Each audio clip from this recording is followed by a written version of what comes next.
개츠비의 위험한 경제학, 지난 시간에 이어 마지막 챕터 3입니다. 유토피아 혹은 디스토피아, 21세기 그리고 미래에 관한 이야기들입니다. 저는 개인적으로 이 책에서 이 마지막 세 번째 챕터에 있는 내용들이 가장 재미가 있었습니다. 자, 그럼 제가 고른 소설들을 소개해 드리겠습니다. 어느 물리학자의 비행, 저자는 로버트 해리스입니다. 스위스의 헤지펀드 업계에 떠오르는 별, 알렉스 호프만에게 찰스 다윈의 인간과 동물의 감정 표현이 배달된다. 제네바 유럽입자물리연구소의 천재 물리학자에서 금융인으로 성공적으로 변신한 호프만의 취미는 희귀 과학서적을 수집하는 것이다. 이 책이 1872년 출판된 고가의 초판본인 것을 바로 알아보지만 누가 보냈는지 몰라 답답해한다. 그리고 그날 새벽 호프만은 침입자의 공격을 받아 죽을 위기를 겨우 넘긴다. 하지만 범인이 누구인지 저택의 최첨단 보안 장치를 어떻게 뚫었는지 아무런 실마리가 없다. 로버트 해리스의 어느 물리학자의 비행은 이렇게 미스터리 스릴러로 출발하지만 곧바로 거부들의 재산을 증식해주고 수수료를 받는 헤지펀드의 세계로 옮겨가면서 금융소설로 변신한다. 이 책의 내용은 2010년 5월 6일 단 하루 동안 숨가쁘게 발생한 복잡한 사건들로 구성됐는데 이날은 실제 미국 증시에서 아주 기이한 사건이 일어난 날이었다. 미국 주식시장 대표 주들로 구성된 다우존스 산업 평균 지수가 오후에 불과 5분 만에 폭락했다. 그리고 또 빠르게 반등했다. S&P 500 지수와 나스닥 지수도 유사한 모습을 보였는데 급락과 급등이 이어진 뚜렷한 이유를 찾을 수 없었다. 2010년 플래시 크래시라 부르는 이 사건 직후 미국 하원 금융서비스위원회는 청문회를 열어 사건을 따졌다. 규제 당국인 증권거래위원회와 상품선물위원회가 조사 보고서를 발간하자 피규제 기관인 시카고 상품거래소가 이례적으로 반박하는 등 큰 진통을 겪었다. 그 과정에서 주가 선물 공포 지수라고도 불리는 변동성 지수, 컴퓨터가 자동으로 주문을 내는 알고리즘 거래, 극초단타 거래인 고빈도 거래, 대규모 주문과 취소를 반복해서 시세를 교란하는 스푸핑, 주식이 빠르게 손을 바꾸는 핫포테이토 효과 등 일반인에게 생소한 금융상품과 금융거래 방식이 수면 위로 떠오르면서 큰 화제가 됐다. 미국 정부는 2015년 영국인 나빈더 싱 사라오를 플래시 크래시의 책임자로 체포했다. 그는 금융계에 걸리 알려지지 않던 인물로 자동화된 금융거래를 이용해 무려 4천만 달러의 이익을 냈으며 자폐증을 앓은 것으로 알려졌다. 소설 어느 물리학자의 비행에서 호프만이 설계한 자동거래 프로그램은 2010년 5월 수많은 주식의 전 방위로 공매도 공격을 벌인다. 변동성 지수 상승에 베팅하면서도 투자 실패에 대비한 해지 거래는 오히려 해지한다. 마치 세상이 무너질 것처럼 세상이 급락하는 상황으로 올인한다. 시장은 알고리즘의 예측대로 붕괴하고 호프만 회사의 투자 수익률은 폭발적으로 치솟는다. 하지만 금융과 수학 전문가인 알고리즘 설계자와 관리자들조차 예측하지 못한 상황이다. 이들은 수익이 급등하는 것을 보면서도 영문을 몰라 오히려 불안에 빠진다. 플래시 크래시를 소설로 재현한 이 부분에서 해리스는 앞서 말한 다양한 금융 기법을 상당히 정확하게 전달한다. 금융에 대한 배경 지식이 없는 독자도 충분히 즐길 수 있을 만큼 쉽게 설명한다.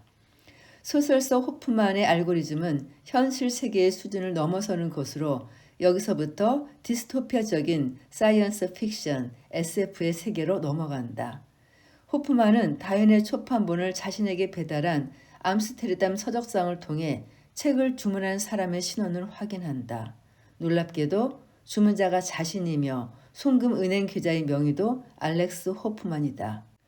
심지어 호프만은 새벽에 자신을 공격한 자를 추적해서 추궁하는데 호프만 당신이 보안 해제 방법을 알려줬고 자신을 공격해 달라고 요청했다는 충격적인 얘기를 듣는다. 물리학자 시절부터 정신질환에 시달렸던 호프만은 혹시 지킬과 하이드처럼 자아가 분열돼 자기도 모르는 또 다른 자신이 있는지 의심하는 지경에 이른다. 해리스 소설의 첫 에피그래프에서 내가 정답은 아닐지언정 적어도 내 선례를 따라 지식의 습득이 얼마나 위험한지 알라는 메리 셀리의 프랑켄슈타인을 인용해 향후 전개될 사건을 암시한다. 신을 대신해서 가장 아름다운 생명체를 창조하겠다고 나선 프랑켄슈타인 박사. 하지만 그 피조물은 자신에게 생명을 불어넣은 프랑켄슈타인 박사의 통제를 벗어났고 그의 가족과 약혼녀를 그리고 프랑켄슈타인까지 살해한다. 이와 대칭적인 사건이 21세기 해리스의 소설에서 벌어진다. 인간이 만든 알고리즘에 인간과 같은 그리고 마침내 인간을 넘어서는 인공지능의 개발 경쟁이 일어나고 있다. 어느 때보다 더 물씬승부의 만본주의에 지배되는 이 시대에 인공지능 개발 노력은 금융에서 특히나 뜨겁다. 천재 물리학자 호프만은 여기에 자신의 모든 것을 바쳤고 마침내 4세대 VIXA를 완성한다. 이는 현실의 공포지수인 VIX와 아서 클라크의 소설 스페이스 오디세이 속 인공지능 컴퓨터 HAL의 합성어다. VIXAL은 인간이 공포에 빠졌을 때 보이는 행동을 학습한 인공지능 알고리즘이다. 이 환상적인 인공지능체 역시 창조자인 호프만의 통제에서 벗어나 세계 금융시장을 난장판으로 만든다. 모든 혼란과 파국의 배후에 VIXAL이 있음을 알게 된 호프만은 알고리즘을 중지하려 하지만 멈춰지지 않는다. 호프만은 회사 설립 초기에 디지털에 집착해 종이를 사용하지 않는 미래의 회사가 도래했다고 선언하고 페이퍼리스를 회사에 관철했는데 파국의 순간 VIXAL은 한술 더 떠서 인간을 사용하지 않는 진정한 미래의 회사가 곧 도래할 것이라며 조롱한다. 호프만이 인공지능 개발을 처음 착사하던 때 위험을 인지한 과학자들이 무한 진화 개념의 자율적 인공 존재는 유기체의 삶에 잠재적 위협이 될 수 있으므로 그 의미를 충분히 인지할 때까지 통제해야 한다고 요구했었다. 그리고 2023년경 챗 GPT 개발을 우려한 일론 머스크와 유발 하라리 등 기업인과 지식인 천여 명이 인공지능을 통제하는 방법을 찾기 위해 6개월간 개발 중단을 요청하기도 했었습니다. 이 책을 읽는 독자는 인공지능 금융의 가치에 주목할 수도 있고 반대로 위험에 경각심을 느낄 수도 있다. 어떤 경우든 이 소설에서 흥미로운 생각거리를 발견할 수 있을 것이다. 또 하나 재미있는 사실은요.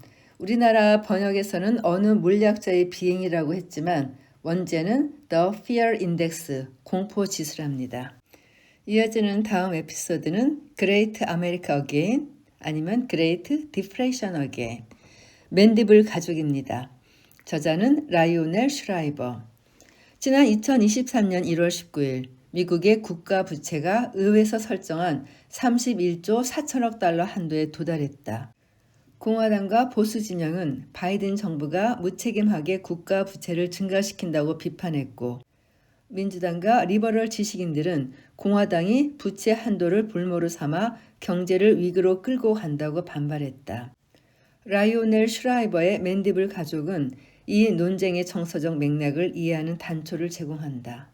무대는 2029년 10월이다.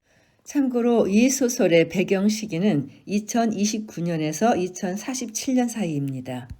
멕시코 출신의 미국 대통령 단테 알바라도는 미국과 세계를 향해 비장한 모습으로 텔레비전 연설에 나선다. 지난 열흘간 미국 달러화를 사보타주하는 공격이 있었다. 위대한 미국의 성공을 시기한 나라들이 국제통화기금을 장악하고 방코르라는 허구의 통화를 도입했다. 모든 국제거래와 국제상원에 방코르를 사용하라고 위협했다. 대통령은 재무장관, 의회 지도자, 연방준비제도 의장과 협력해서 다음과 같이 맞서 싸울 것이다. 첫째, 미국 시민과 기업의 방코르 사용은 반역죄로 다스린다. 둘째, 100달러 이상의 국외 송출을 한시적으로 금지한다. 셋째, 미국인이 보유한 모든 금은 정부가 회수한다. 단 금값 폭등 이전의 가격으로 대가를 지급한다. 넷째, 모든 장단기 미국 국채를 무효로 선언하고 상환하지 않는다. 1929년 대공황으로 주식시장이 붕괴한 지 정확히 100년이 지나 미국은 대상환급으로 다시 한번 경랑에 휩싸인다. 위기의 전조는 진작 시작됐다. 2024년 정체를 알 수 없는 적들이 인터넷 시스템을 해킹해 미국의 모든 기간 산업뿐 아니라 전기와 수도, 교통까지 완전히 마비된 적이 있었다. 스톤 에이지라는 별칭으로 불렸고 2001년 9.11 테러만큼이나 한 세대를 규정하는 큰 사건이었다. 맨디블 가족의 3세대인 프로렌스는 명문대를 나왔지만 노숙인 보호시설에서 근무한다. 고임금 일자리는 대부분 아시아 지역으로 넘어갔거나 로봇이 대체해버렸다. 플로렌스의 아버지 카터는 지역신문 기자로 일하다 평생 꿈꾸던 뉴욕타임스로 옮겼다. 이 신문사는 오랫동안 최고였지만 신문 발간은 이미 포기했고 글쓰기 강좌나 골동품 거래로 근근히 운영된다. 어머니 제이는 한때 뉴욕에서 사랑받던 서점과 고급 식료품점을 운영했지만 스톤 에이지 때 폭도에게 약탈당한 뒤 집 밖에 나가는 것도 두려워한다.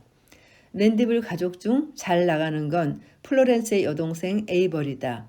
그는 고급 사설 클리닉을 운영하고 세 아이를 명문 사립학교에 보내며 남편 로엘은 조지타운 대학의 유명 경제학자다. 소설에서 묘사된 로엘의 외모는 노벨 경제학상을 받은 폴 크루그먼 교수와 비슷하다. 실제 슈라이버는 팟캐스트에서 로엘을 크루그먼의 클론으로 설정했다고 밝힌 바 있다. 소설서 연준 의장 이름도 크루그먼인데 그는 주식시장이 붕괴하고 은행이 위기에 처하자 뻔뻔하게 일시적이라며 예금 인출 제한을 시행하고 돈을 마구 찍어내서 사람들의 주머니 속 돈을 제로 만들어버리는 인물이다. 슈라이버의 문제 제기는 더 나간다. 방코르로 미국을 공격한 주체는 중국과 소련이지만 동맹도 적들과 한 통속이라고 비판한다. 한때 미국의 자랑이던 KFC는 코리안 프라이드 치킨으로 IBM은 인도네시안 비즈니스 머신으로 넘어갔다.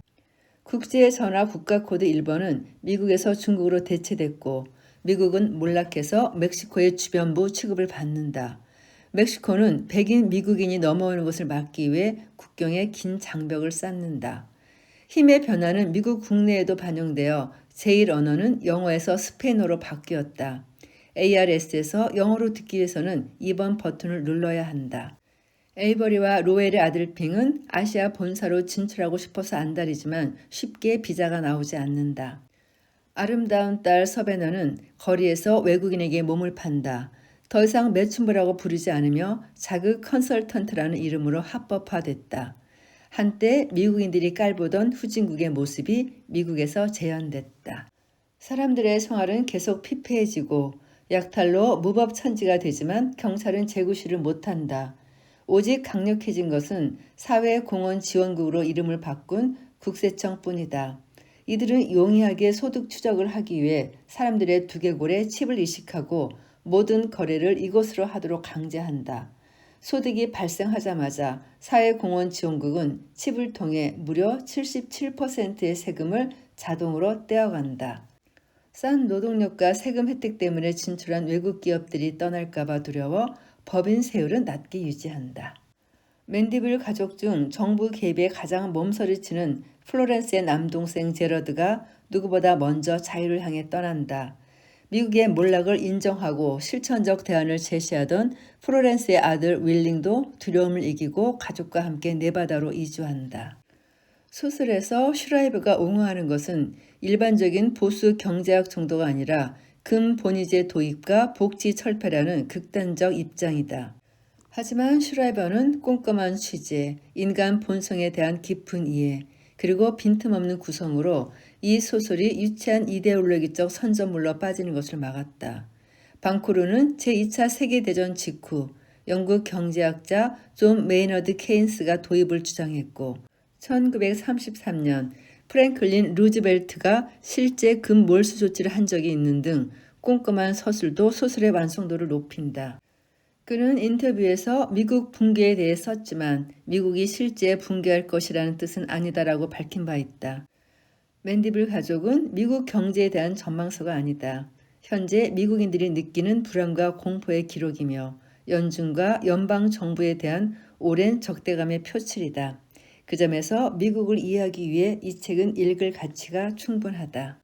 이 소설이 처음 발표된 것은 2016년입니다. 그래서 2029년이면 먼 미래로 여겨졌을 것 같은데요. 2025년 현재 시점에서 미국을 보면 이 소설은 차라리 예언서에 가까울 정도로 많이 닮아가고 있다고 느껴집니다. 이번에는 고령의 진보 정치인 마이클 영의 소설 능력주의입니다. 능력주의, 메리토크라시는 지지와 반대가 갈리는 정치 체제다. 모두가 지지하는 민주주의, 데모크라시나 대부분 반대하는 귀족주의, 아리스토크래시, 금권주의, 플루토크래시 등 다른 크라시들과는 달리 찬성과 반대 입장이 서로 강하다. 이 개념은 등장 방식부터 범상치 않았다. 문학 작품이 경제학과 사회과학의 개념을 활용하는 경우는 드물지 않지만 그 반대로 소설이 사회과학적 개념을 만들어내는 일은 거의 없다. 그런데 능력주의라는 단어는 1958년 발표된 마이클 영의 소설 능력주의 The Rise of the Meritocracy에 그 뿌리를 두고 있다. 영은 탁월함, 자격 등을 의미하는 메리트와 권력을 뜻하는 크라시의 합성을 만들어 능력에 따라 권력이 배분되는 또는 능력이 사회 운영 체제를 좌우하는 세계를 소설에서 펼쳤다. 소설의 배경은 2034년 미래의 영국이다. 주인공인 사회학자 마이클 영은 열렬한 능력주의의 옹호자다. 그는 바로 전해 5월 발생한 대중봉기에 대한 연구에 착수한다. 포퓰리스트가 주도한 이 봉기는 이례적 사건이 아니라는 것을 직감하고 1870년부터 2033년까지 영국의 사회사를 파헤친다. 분석의 출발점 1870년은 영국에서 처음 초등교육이 의무화됐고 공직자 임용에서 정실주의가 아닌 경쟁 선발이 시작된 해이다. 귀족주의 전통이 강했던 당시 영국 지도층이 격렬히 반대했던 것들이다. 하지만 여전히 능력과 교육이 따로 놀았다. 정부에서 사무관 역할을 할 자질을 갖춘 아이가 연줄이 없어서 초등학교 이상의 교육을 받지 못해 우체부가 되거나 능력이 형편없는 아이가 부모백으로 고위 외교관이 되는 어이없는 일이 벌어진다고 영은 개탄한다. 1944년 양질의 인력이 부족해 대외의 경쟁에서 영국이 뒤처진다는 위기감은 또 다른 교육개혁에 불을 지폈다. 5살에서 11살 초등교육과 12살에서 15살 중등교육의 분할이 도입됐다. 초등교육을 마치고 입학실험을 치러 좋은 성적을 받은 소수 아이는 대학 진학을 준비하는 그래머스쿨로 진학하고 나머지 대다수 아이는 일반 중등학교로 진학했다. 이후 11플러스라고 불리는 그래머스쿨 입학시험으로 아이들의 운명이 갈리는 것에 대한 문제 제기와 상류층과 하류층, 우등생과 열등생의 구분 등에 대한 비판이 일었다. 입학실험을 통한 중등학교의 학생 선발을 폐지해서 엘리트, 비엘리트 중등학교의 구분을 없애라는 주장이 퍼졌다. 종합학교 도입 운동이다. 현재의 마이클 영은 종합학교화를 적극 추진한 핵심 세력이었다. 하지만 반대 목소리는 거셌다. 심지어 사회당 안에도 귀족 집안 여부나 빈부를 떠나 능력 있는 아이를 선발해서 교육하는 것이 곧 평등이라는 주장이 적지 않았다. 여기까지가 20세기 중반까지 일어난 일로 역사 소설에 해당하는 부분이다. 작가는 종합학교 도입을 통한 교육개혁에 반대하는 이들을 비판하기 위해 가상의 마이클 영을 내세워 종합학교가 실패하면 어떤 일이 벌어질지 풍자에 나선다. 여기서부터 미래소설이다. 소설에서 영국은 실제와 달리 종합학교안을 폐기하고 명문 그래머스쿨 체제를 강화한다. 신분과 부의 세습에 대한 비판을 받아들여 상속세와 자산세를 강화하고 엄격한 입학시험을 수행한다. 가난한 집 아이들도 지능이 높으면 문제없이 그래머스쿨에 입학할 수 있다. 지능이 떨어지는 부잣집 아이들을 위해 부모는 온갖 편법을 쓰지만 쉽지 않다. 사회의 위계가 엄격하게 능력에 따라 재구성되자 패자들의 목소리가 약해졌다. 귀족제였다면 왕후 장상의 씨가 따로 있느냐라고 공격하고 금권제였다면 부자만 다 헤쳐먹는 더러운 세상이라고 비난하겠지만 능력제 아래에선 어떻게 대응할지 막막하다. 똑똑하다고 고위층이 되는 게 말이 되냐고 비판하기엔 뭔가 옹색하다. 능력주의는 고삐 뿔린 망아지처럼 확산된다. 그래머스쿨에 다니는 아이들에게 조국의 미래가 달렸다는 이유로 엘리트 학생들에게 노동자보다 더 많은 급여를 주기 시작한다. 영재를 조기에 찾겠다며 선발 시험을 보는 나이를 점차 낮추다가 급기야 태어나자마자 판정하게 된다. 우생학을 포함한 최첨단 과학을 동원한 것이다.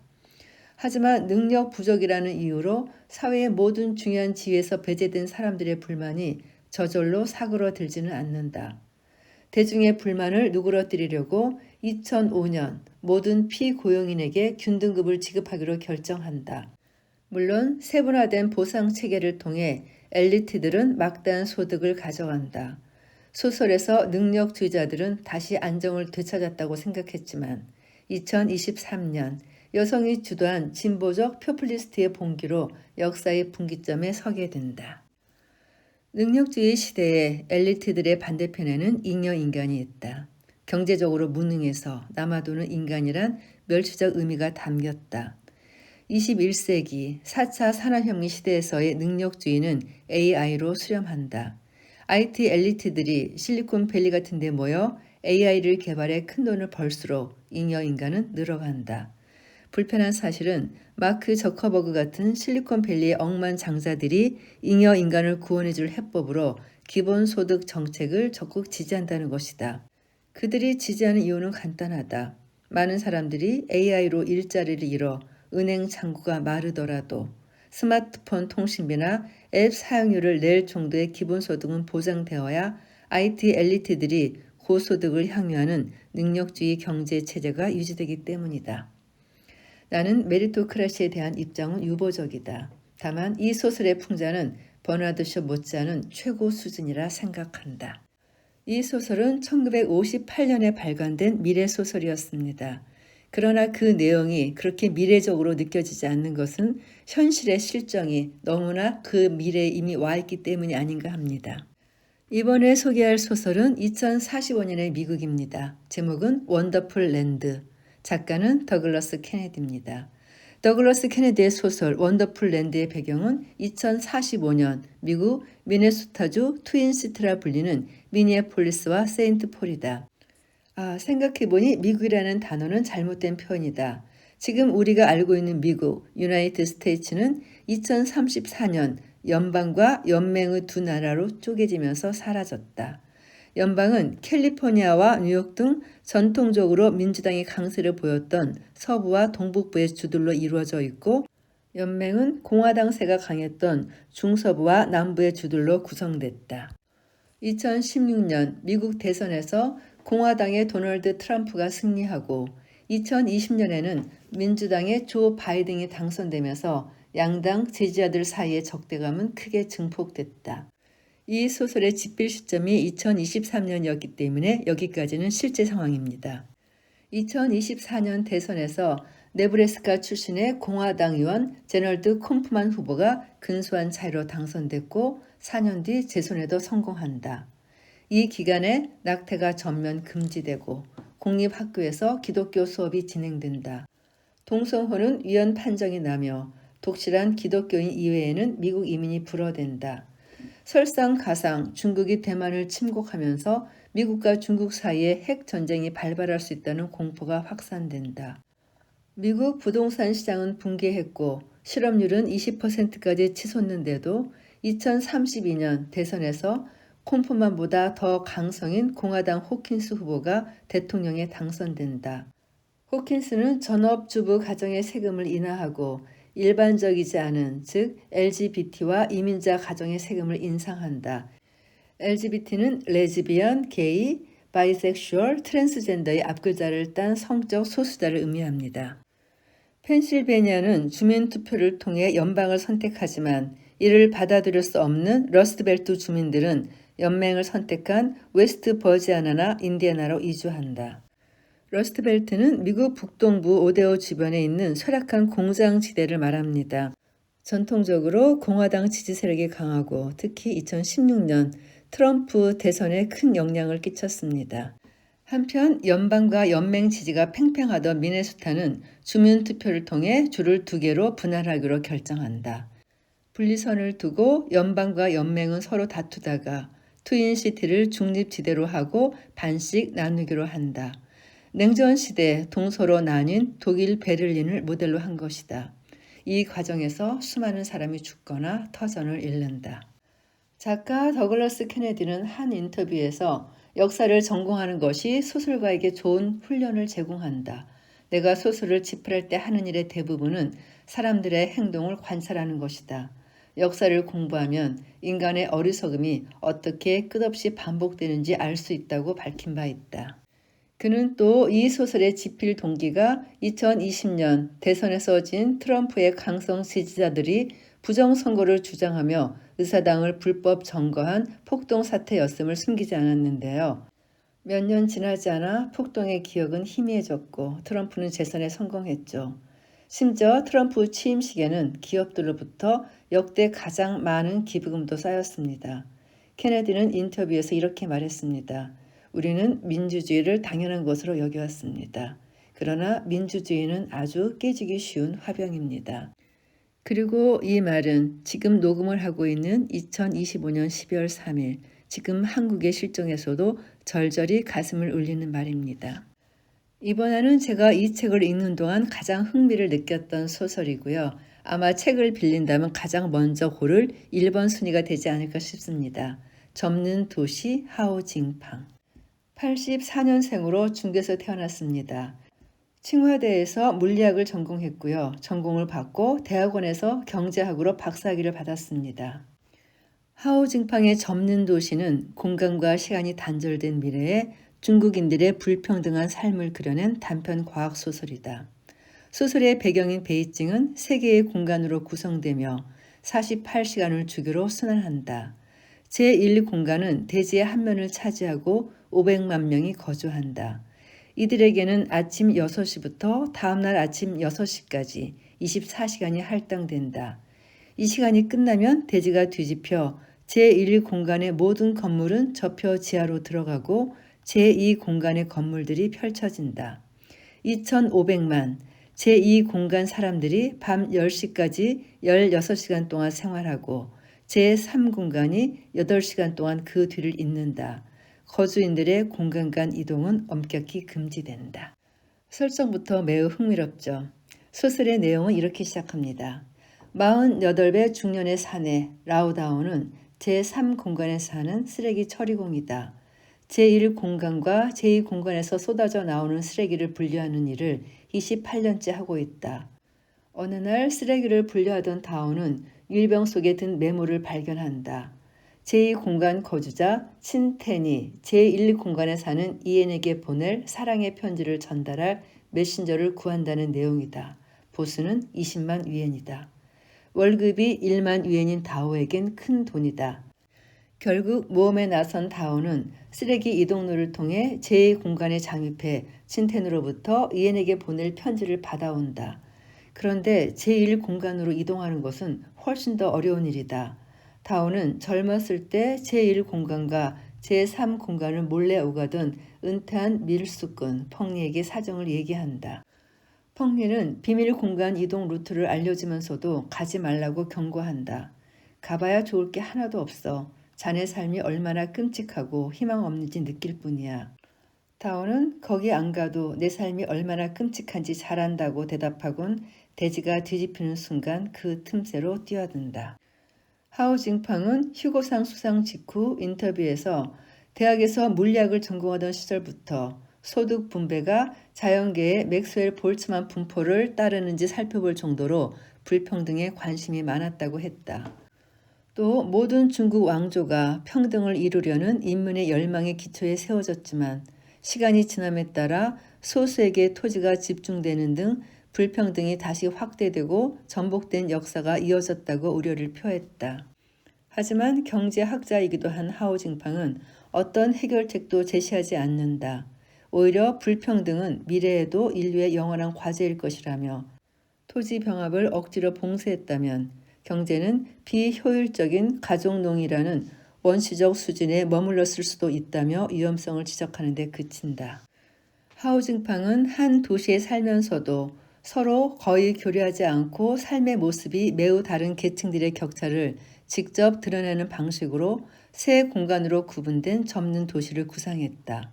제3공간 5천만 인구 중 2천만 명이 쓰레기 처리공이며 나머지는 음식이나 의류, 보험 등을 팔아 연명한다. 이곳 주민들은 쓰레기 처리공을 제3공간 번영을 가능하게 하는 기둥으로 생각한다.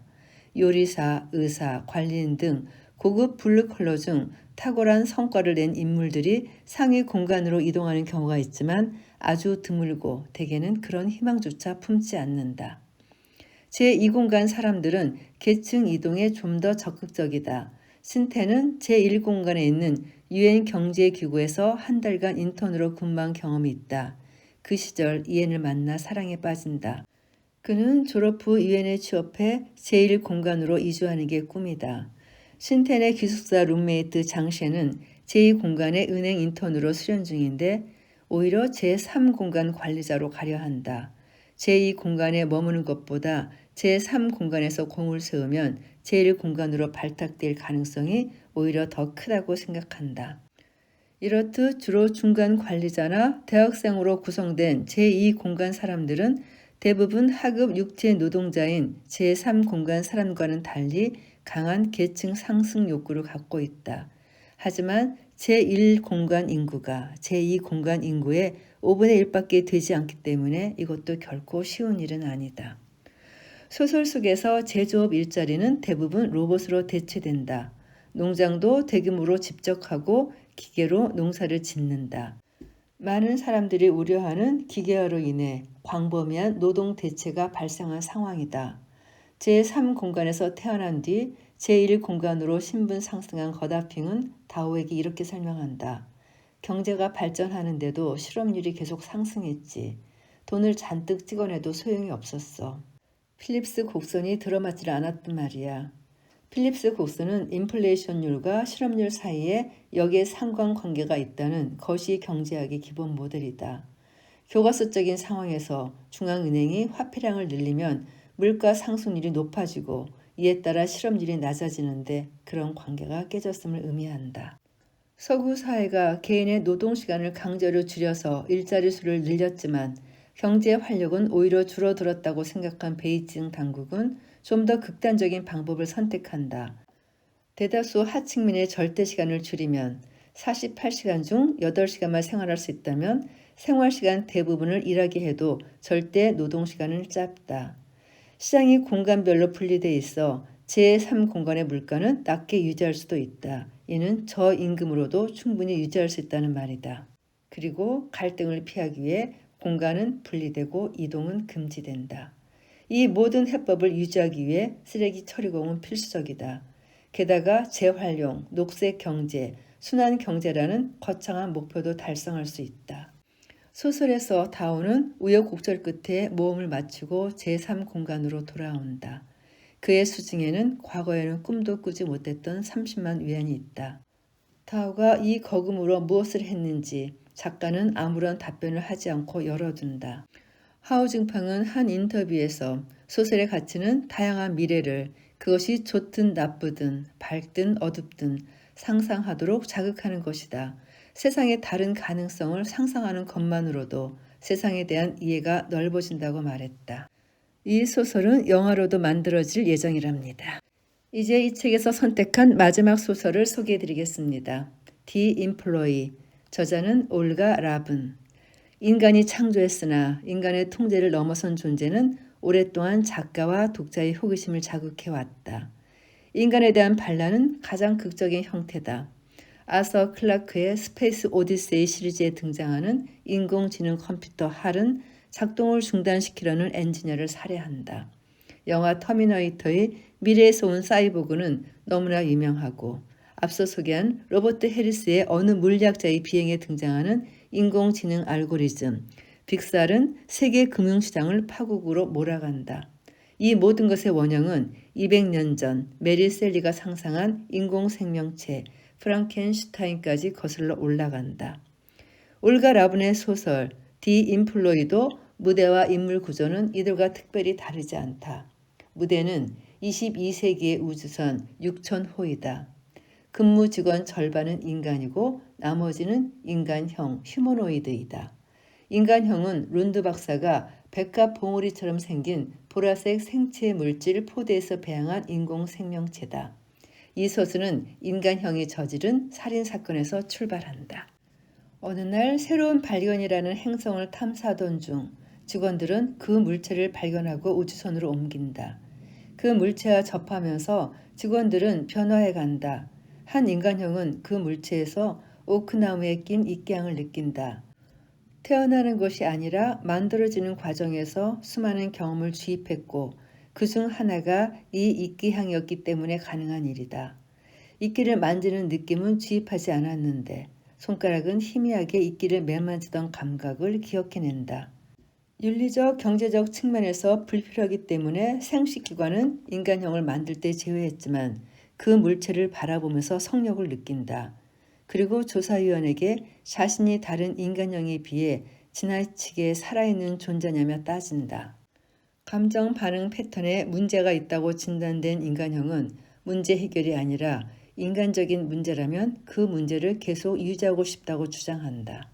그리고 점점 더 회사가 자신들을 점검하는 것을 싫어하게 된다. 우리 중 누구도 그저 물건은 아니다라고 주장하며 점점 결정회의에 인간형 대표의 참석을 요구하게 이른다.